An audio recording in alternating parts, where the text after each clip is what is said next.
Assalamualaikum warahmatullahi wabarakatuh. Di musim hujan yang dingin ini, yuk kita minum jahe biar hangat. Bismillahirrahmanirrahim.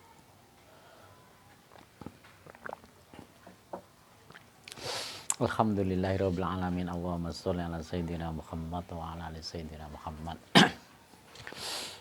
Jumpa lagi dengan saya Al Fakir. Kali ini yuk kita mengenal lebih dekat, memahami daripada surat Al-Ikhlas yang mungkin tiap hari sangat kita gemari, siapapun, entah anak kecil, entah orang tua seperti kita, ya sudah dari dulu sangat suka, sangat senang membaca surat Al-Ikhlas. Karena apa ya? Karena dari kecil gampang dihafal, dan kita sholatnya juga sering selalu pakai surat Al-Ikhlas yang pendek-pendek aja. Ya itulah, nggak apa-apa ya, nggak apa-apa. Sahabat Nabi dulu juga begitu, ada yang selalu membaca surat Al-Ikhlas di setiap sholatnya. Oke, kita lanjut. Surat Al-Ikhlas termasuk daripada golongan surat Makkiyah. Jadi surat Makkiyah yang turun di Mekah. Jadi ada di Quran itu ada dua surat yang dibedakan menjadi dua surat, yaitu surat Makkiyah dan surat Madaniyah. Kalau Makkiyah itu ya surat-surat yang di Quran turun di Mekah, biasanya surat-surat yang pendek.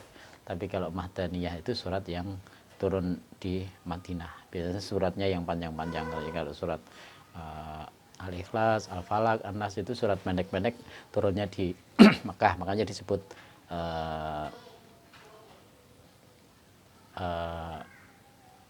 Al-Makkiyah. Jadi surat Makkiyah yang pendek-pendek itu karena turun suratnya di Mekah. Surat Al-Ikhlas dulu asbabun nuzul turunnya surat itu adalah ketika kaum musyrikin itu mendatangi Rasulullah, datang tanya, karena orang zaman jahiliyah dulu, disebut jahiliyah itu bukan orangnya yang bodoh, nggak punya kepintaran, bukan, tapi karena kebodohannya itu ya karena sudah dikaruniai akal, sudah sebelumnya juga diturunkan agama, diturunkan nabi-nabi, tapi juga masih kembali lagi menyembah berhala. Nah, kalau kaum musyrikin begitu disebut jahiliyah itu seperti itu, bukan bodohnya nggak punya ilmu, bukan, tapi karena kebodohannya adalah tidak mau menggunakan akalnya, ya sudah dibimbing oleh nabi-nabi sebelumnya yang sudah diturunkan kitab-kitab sebelumnya itu ya. Nah itu kaum musyrikin mendatangi Nabi, ya Muhammad, seperti apa sih Tuhanmu, katanya. Jadi karena dia penyembah berhala, jadi malah tanya kepada Rasulullah, seperti apa sih Tuhanmu gitu. Kemudian malaikat Jibril turun membawa surat Al-Ikhlas. Surat Al-Ikhlas yang kalimatnya Bismillahirrahmanirrahim. Qul huwallahu ahad, Allahu somad, lam yalid walam yulad walam yakul lahu kufuwan ahad. Nah, kalimat di sini kul diawali dengan kalimat kul. Ngucapo siro, katakanlah wahai Muhammad, ucapkan hai Muhammad kalau bahasa Sunda. Ya, jadi katakanlah wahai Muhammad, Allah itu ahad, Allah itu esa. Jadi ahad itu esa, Allah itu tunggal. Jadi tidak bisa kalau satu ada dua, kalau tunggal ya sudah tunggal saja. Ya, saya kausa prima gitu, nggak bisa dimaknai lain. Nah ahad ya, kul huwallahu ahad.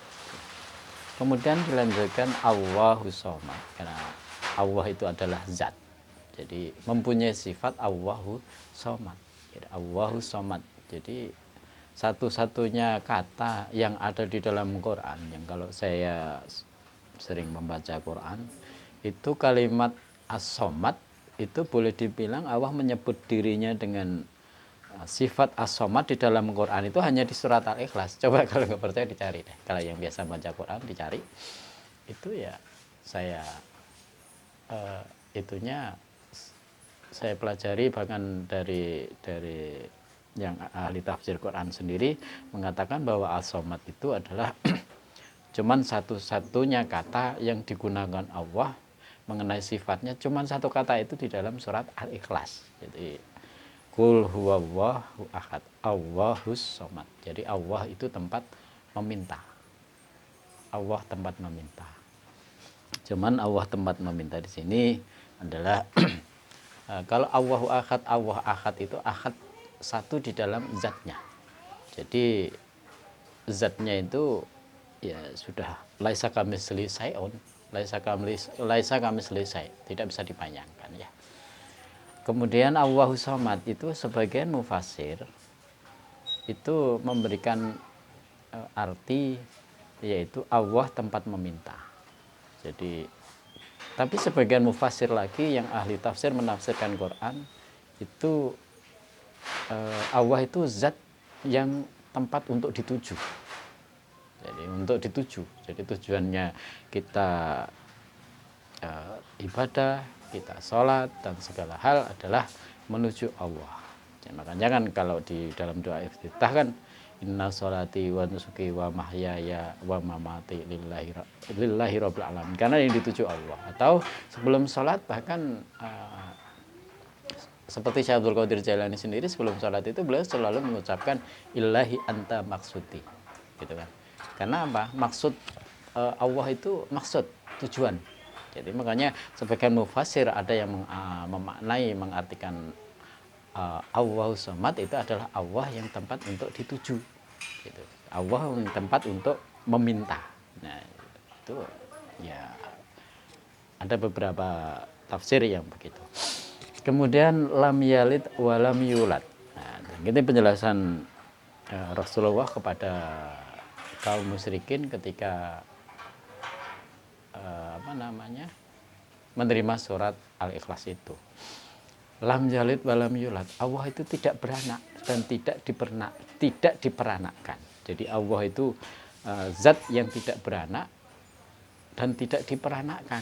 Nah, itu adalah sebagai bentuk pembelaan Rasulullah, pembelaan Allah ya kepada Nabiullah Isa alaihissalam.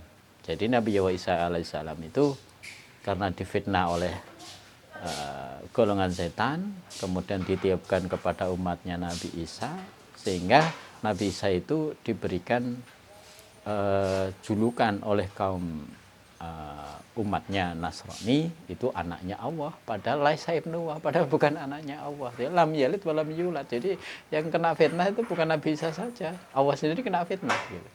Ya, kenapa? Allah dibilang Allah beranak, padahal Allah tidak beranak. Jadi nanti kalau yang namanya makhluk Allah beranak, ya di situ ada harus namanya makhluk ya tetap ada harus rusak. Artinya rusak ketemu mati, ada hidup, ada mati. Sementara Allah zat yang maha hidup dan Allah adalah zat yang tidak pernah mati. Gitu kan. Jadi Allah itu kekal. Jadi kekal. Jadi makanya lam yalid wa lam yulad. Jadi untuk membantah, dan termasuk untuk membantah daripada fitnahan kepada yang dituju di situ adalah untuk membela daripada Sayyidina Uzair, terus kemudian Sayyidatina Siti Maryam, Sayyidati Ummu Maryam, dan Sayyidina Isa alaihissalam, Nabi Isa alaihissalam. Jadi yang kena fitnah itu sebetulnya tiga itu. Jadi Sayyidina Uzair dan Siti Maryam dan Nabi Isa alaihissalam. Nah, Sayyidina Uzair dengan Siti Maryam ini adalah adik kakak. Kedua-duanya adalah anaknya Sayyidina Imran. Jadi Sayyidina Uzair bin Imran itu adalah Abdullah. Sayyidatina Ummu Maryam itu adalah amatullah, umatnya Allah. Dan Sayyidina Isa alaihissalam adalah Abdullah, hambanya Allah. Laisa ibnuwah, bukan anaknya Allah, gitu ya. Nah, itu makanya terus yang terakhir di dalam surat Al-Ikhlas ditutup walam yakul lahu kufuwan ahad, dan Allah itu tidak ada yang menyerupainya, tidak ada yang menyamainya di dalam segala hal, ya, di dalam segala hal. Jadi nggak usah dibayang-bayangkan Allah seperti cahaya matahari yang terang benderang, tidak seperti itu. Walaupun Allah itu nur, ada nur ilahiyah, tapi tidak bisa dimaknai seperti itu karena Allah tidak bisa disamakan dengan yang lainnya. Jadi yang bisa melihat di dalam zat adalah ruh kita, maka karena ruh kita terbungkus jasad, ya tentu ada hisabnya, jadi tidak mudah untuk dipelajari. Yang penting kita belajar adalah untuk secara hakikat, secara hakiki bahwa Allah itu adalah zat yang tidak ada yang menyamainya dan menyerupainya. Nanti kalau dibayang-bayangkan Allah nurnya seperti ini, Allah seperti ini, maka yang akan muncul adalah golongan setan, karena setan sendiri pun juga tidak segan-segan mengaku Allah gitu. Jadi setan itu nggak tanggung mengaku Allah, mengaku Tuhan, dan dia mau mengaku Tuhan mau enggak, yang penting dia sudah tahu nasnya, ya sudah tahu hukumnya bahwa dia akan masuk neraka gitu. Makanya Qul huwallahu ahad, Allah itu zat yang ahad, yang tunggal. Jadi kemudian Allahus somad, Allah adalah tempat meminta, Allah tempat untuk menuju, Allah tempat untuk yang dituju. Jadi lam yalid walam yulad itu adalah Allah tidak beranak dan tidak diberanakkan, dan walam yakullahu kufuwan ahad, Allah itu tidak menyerupai. Cuman ada, kalau kalimat di situ adalah qul huwallahu ahad, kalau Allah itu menyuruh baginda Rasulullah Shallallahu Alaihi Wasallam mengucapkan kul di situ, hai ucapkanlah hai Muhammad, itu kalau ketika Rasulullah yang menerima. Tapi kalau kita sebagai umatnya adalah ucapkanlah wahai umat Muhammad gitu, maknanya begitu kulnya di situ ya. Jadi ya kita yang harus ucapkan Allahu ahad, la ilaha illallah gitu, la ilaha illallah. Ya kul huwallahu ahad berarti ya la ilaha illallah secara hakiki. Itu ada Tuhan selain Allah yang hakiki, yang menciptakan alam jagat ini, yang menciptakan semua alam, baik itu alam dunia, alam akhirat, dan di semua alam adalah Allah yang menciptakan. Jadi di situ adalah kalimat walaupun qul huwallahu ahad itu yang menerima Rasulullah, kalimatnya adalah yang diperintah adalah Rasulullah, tapi kita sebagai umatnya, karena kita umatnya mengaku umat Rasulullah, ya harus mengikuti, yaitu la ilaha illallah. Terus kemudian di situ Allahus somad, Allah itu tempat untuk dituju, yang kita tuju dengan harapan tentu kita mendapatkan ridhonya Allah. Makanya kalau dari guru, penjelasan daripada mungkin yang sudah pernah dengar Miftahul Ridho adalah la ilaha illallah Muhammad Rasulullah, Uzair bin Imran Abdullah, Isa bin Maryam Abdullah, Ummu Maryam Amatullah. Hiya laisa bisahibah alaihimus sholah Allah. Itu adalah kalimat-kalimat Miftahul Ridho yang dasar hukumnya penjelasan daripada surat Al-Ikhlas. Nah kemudian ya secara fadilah kita sendiri bahkan diberikan iming-iming, barang siapa yang membaca surat Al-Ikhlas 3 kali, maka pahalanya seperti membaca Quran 1 kali khataman. Makanya kita harus rajin membaca surat Al-Ikhlas, yang paling ringan ya minimal sebelum tidur ya. Jadi kalau yang malas-malas membaca Quran, ya minimal baca surat Al-Ikhlas lah.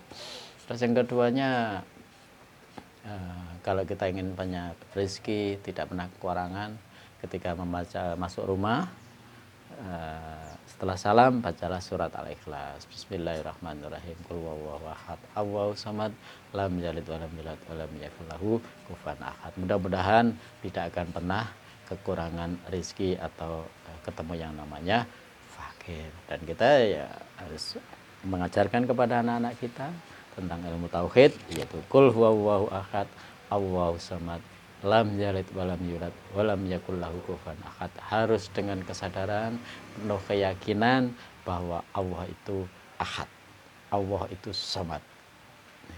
Lam yalid walam yulad, Allah itu tidak beranak dan tidak diperanakkan. Jangan sampai nanti istilahnya seperti kena Nabi Isa, Siti Uzair, Siti Maryam yang kena fitnah. Jadi seolah-olah Nabi Isa itu anaknya Allah. Padahal laisa ibnuwah, tapi abduwah. Bukan anaknya Allah, tapi adalah hambanya Allah. Itu yang bisa saya sampaikan.